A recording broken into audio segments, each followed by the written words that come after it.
Armes imprimées en 3D. Ce réseau français vend des 9 mm à 150 € sur Dark Web. La vente d'armes est une activité assez courante sur le Dark Web. Et ces Français ont trouvé une idée assez particulière pour promouvoir ce business. Ils ont imprimé des 9 mm en 3D pour ensuite les proposer sur la face cachée d'Internet.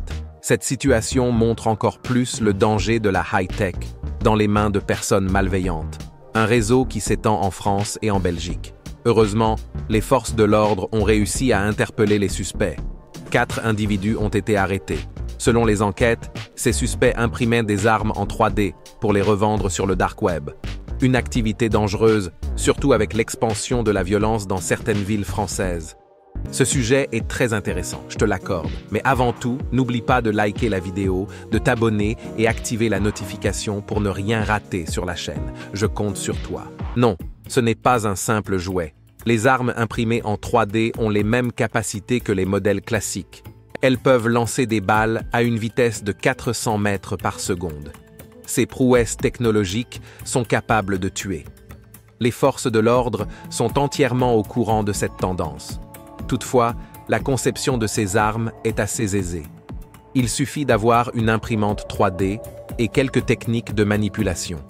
Les suspects ont ensuite vendu leurs produits sur le Dark Web à un prix imbattable.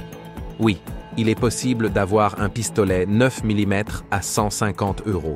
Le dénouement d'un an d'enquête sur le Dark Web. Le Dark Web a toujours été un terrain d'enquête pour la gendarmerie française. C'est une des zones de référence pour démanteler un réseau de criminels. Dans la majorité des cas, ce sont des groupes de trafiquants de drogue ou des vendeurs d'armes. Mais ici, les suspects proposaient des pistolets 9 mm imprimés en 3D. Les gendarmes ont réussi à les arrêter au bout de 12 mois d'enquête.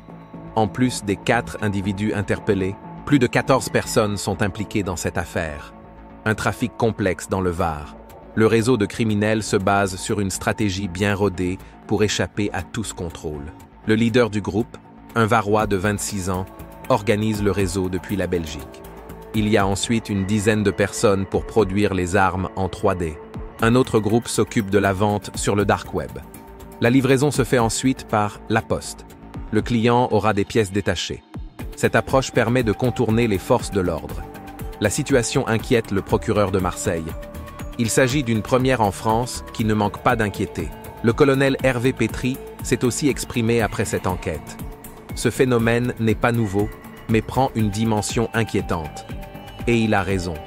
Ces armes peuvent imiter 95% des capacités des modèles originaux, mais elles sont moins précises et peu résistantes. Ces inconvénients n'empêchent pas les clients de les acheter. En effet, il suffit d'avoir une arme apte à tuer pour réussir dans le secteur criminel. Voilà, on arrive à la fin de la vidéo. J'espère que vous avez aimé ce contenu. Si vous voulez plus d'informations plus détaillées, je vous invite à cliquer sur le lien de notre blog dans la description.